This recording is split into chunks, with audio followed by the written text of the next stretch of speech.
지난주 전세계 소식. 안녕하세요 여러분. 지난주 전세계에서 일어난 가장 흥미로운 일, 뉴스, 하이라이트를 공유하려고 합니다. 들어볼 준비가 되셨나요? 1위 어떤 사람들은 미 국회 의사당 건물 상공에서 미확인 비행 물체 UFO를 목격했다고 주장했습니다. 이 UFO는 매우 밝고 번개처럼 빠른 속도로 움직이며 상당한 시간 동안 하늘에 떠 있었다고 합니다. 공군 베테랑이 프라이드 동상 근처에서 사진과 동영상을 찍다가 자신의 영상에서 UFO 4대를 포착했다고 주장했습니다. 이 사진과 동영상이 소셜미디어에서 입소문을 타자 외계인의 존재에 대한 논의가 다시 시작되었습니다. 그러나 미국의 UFO 연구자인 존 그린월드 주니어는 이 사진과 동영상이 가짜라고 일축했습니다. 그는 이 사진과 비디오가 단순히 빛에 의한 착시 현상이라고 밝혔습니다. 그는 또한 과거에 지역 주민들이 국회 의사당의 불빛을 UFO로 착각한 적이 있다고 언급했습니다. 존의 설명에도 불구하고 UFO에 대한 대중의 관심은 줄어들지 않았습니다.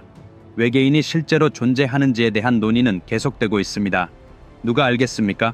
언젠가 외계인을 직접 만날 수 있을지도 모릅니다. 두고 봅시다. 넘버 2 알버트 아인슈타인과 스티븐 호킹은 IQ가 160으로 한때는 비교할 수 없는 수치로 여겨졌습니다. 그러나 영국에서 태어난 인도계 10살 소년 카시아프 아로라는 IQ 162로 이 기록을 깨뜨렸고 아인슈타인과 호킹을 2점 차이로 앞섰습니다.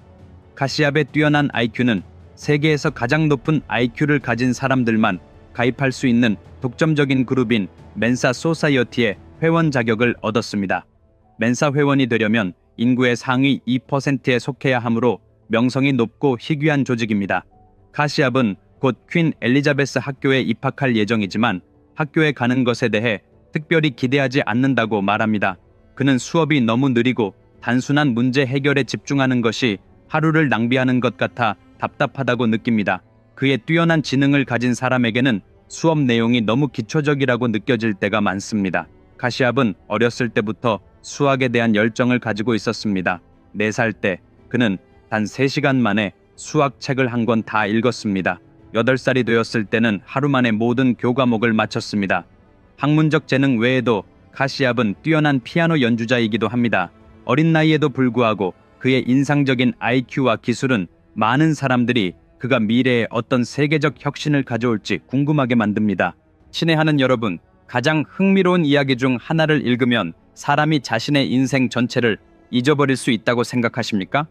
이 이야기를 자녀에게 들려주면 자녀가 인생에 필요한 가치를 배울 수 있다고 생각하십니까? 이야기를 읽으면 인생에서 직면하거나 직면하게 될 모든 문제에 대한 해결책을 찾을 수 있다고 믿습니까? 그렇습니다. 가능합니다. 그러나 인류 역사상 가장 위대한 서사시만이 가능합니다. 바로 마하바라타입니다.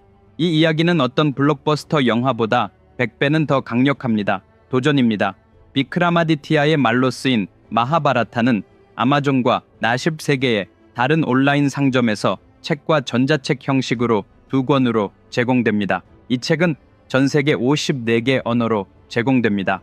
아래 비디오 설명에 링크가 있습니다. 지금 주문하세요. 이 책은 단순한 책이 아니라 여러분의 인생에 필요한 모든 것을 담은 도서관과도 같습니다. 3위 우간다 동부에서 지진이 발생하여 산사태가 일어나 13명이 실종되고 15명이 사망했으며 그중 6명은 어린이였습니다. 불남불리 지역에서는 폭우로 40채 이상의 집이 파괴되었습니다. 강이 범람하여 학교, 교회, 다리가 피해를 입었고 많은 마을이 지늘게 파묻혔습니다. 이 지역은 2010년 지진으로 300명이 사망한 곳이기도 합니다. 이 지역의 간구 문제는 일정 수준을 초과하면 크고 작은 산사태가 불가피하다는 것입니다. 그러나 조상 대대로 내려온 농경지는 지역 주민들에게 큰 정서적 가치가 있습니다. 어려움에도 불구하고 그들은 집을 떠나기를 꺼립니다. 그러나 지금은 목숨이 위태로운 상황이기 때문에 집을 떠나기 시작했습니다. 2024년 한 해에만 수천 명의 사람들이 폭우, 홍수, 산사태로 인해 집과 마을을 떠나야 했습니다. 때로는 감정에 치우치지 않고 사실을 신뢰하고 삶을 살아가는 것이 더 낫습니다. 숫자 4 기술이 발전함에 따라 우리는 기술에 크게 의존하게 되었습니다. 사실 우리는 맹목적으로 기술을 따르며 종종 우리 자신의 기술을 소홀히 합니다. 예를 들어 철자 오류를 입력하고 빨간색 밑줄이 표시되면 우리는 무엇이 잘못되었는지 확인하거나 다시 발생하지 않도록 학습하지 않고 그냥 탭하여 수정합니다. 우리는 기술에 너무 의존하여 확인조차 하지 않습니다. 마찬가지로 오늘날에는 구글 지도를 사용하지 않고 여행하는 사람은 없습니다. 우리는 제한된 경로가 올바른지 아닌지 확인하는 것조차 귀찮아합니다. 우리는 기술을 너무 신뢰합니다. 그러나 기술에 대한 맹목적인 신뢰는 3명의 목숨을 앗아갔습니다. 인도 우타르 프라데시에서 3명의 젊은이가 구글 지도를 이용해서 다리를 지나고 있었습니다. 그러나 그들은 그 다리가 완공되지 않았다는 사실을 몰랐습니다. 얼마간 운전한 후 그들은 갑자기 다리가 끝나는 지점에 도달했고 그들은 전속력으로 차를 제어할 수 없었습니다. 그들은 아래의 마른 강에 차를 몰아넣었고 3사람 모두 목숨을 잃었습니다. 낯선 길을 운전할 때는 조심해야 하며 의심스러운 경우에는 천천히 운전하는 것이 좋습니다. 숫자 5. 다른 나라로 여행을 가고 싶을 때 일반적으로 2가지 방법이 있습니다. 하나는 비자를 받는 것이고 다른 하나는 허가 없이 불법으로 여행하는 것입니다. 많은 기관들이 불법 여행을 돕는 일에 관여하고 있습니다. 그중 한 기관은 인신매매업자 라젠더였습니다. 경찰에 체포되어 몇 달 동안 조사를 받은 후 그는 캐나다 국경을 넘어 미국으로 500명 이상의 인도를 불법으로 보냈다고 자백했습니다. 그러나 이 밀입국 사건은 어떻게 밝혀졌을까요? 이 모든 것은 미국에 정착하는 것을 꿈꾸던 한 가족으로부터 시작되었습니다. 이 가족은 합법적으로 여행하기가 너무 어려웠기 때문에 불법으로 여행하기로 결정했습니다. 그들은 인도 구자라트 출신인 자가디쉬 파텔과 그의 아내 그리고 2 자녀였습니다. 많은 어려움을 겪은 끝에 그들은 캐나다에 도착했고 그날 밤 국경을 넘어 미국으로 가려고 계획했습니다. 그들은 그날 밤을 무사히 넘기면 그들의 꿈이 이루어질 것이라고 믿었습니다. 그들은 캐나다에서 낮 동안 휴식을 취했고 밤이 되자 국경 근처에 도착했습니다. 그들은 그들을 태워줄 차를 기다리며 추위를 견뎌냈습니다. 견딜 수 없을 정도로 추웠지만 그들은 계속 기다렸습니다.